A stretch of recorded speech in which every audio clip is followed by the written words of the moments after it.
The one thing you'll never ask ChatGPT.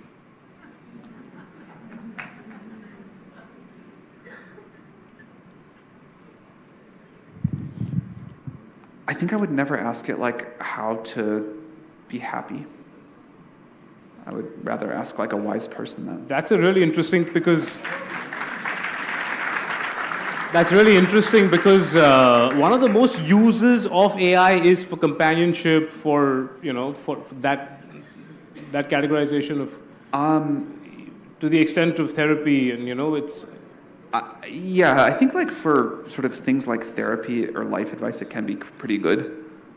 I think for like life philosophy, I'm still not going to take its Okay, no, advice wonderful. there. I'll give you some criticisms of AI, and you give me a short defense of each of these criticisms. AI is making my kids dumber. True for some kids.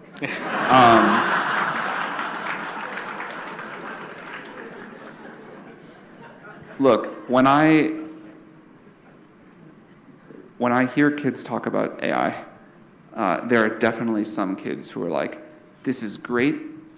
I cheated my way through all of high school. I never did any homework, thank you. And I'm like, what's your plan for like the rest of your life?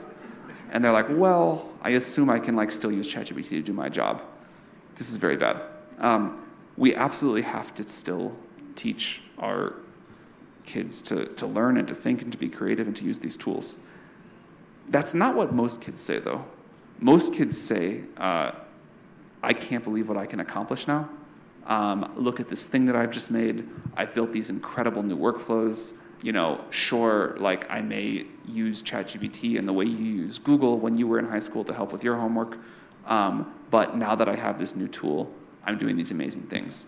I think we will need to find new ways to teach and evaluate in school to make sure every kid is brought along. But the potential of this technology, the ability to learn more, do more, I have no doubt about that. When I was in school, Google had just come out. And my middle school teacher was like, this is the worst thing ever. There's no point to teaching anymore.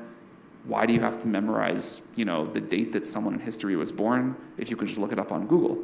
And my answer was, I think it's a complete waste of time to memorize what year someone was born. I will just go look that up on Google if I ever need to know it again, which usually you don't that often. And then I watched over the next few years, teachers come to peace with this, the education system evolve. And like always happens with new tools, the potential goes up and expectations go up. And we'll have to teach people to think harder, create more. And, I'm pretty sure that like a kid born today, when they're 18, graduating high school, will be able to do things that no one today can. And I think that's great. Would you support the government-ordered ban on social media for kids under 16? I don't know if a total ban is right. Maybe it is. I think at least heavy restrictions would be good. I have a young child. I'm more interested in what I think are the very negative impacts of infinite scroll. I would like my kid not to just be one of those iPad kids going like this all of the time. So that seems very important. But yeah, probably social media for kids is something we have to be very careful with.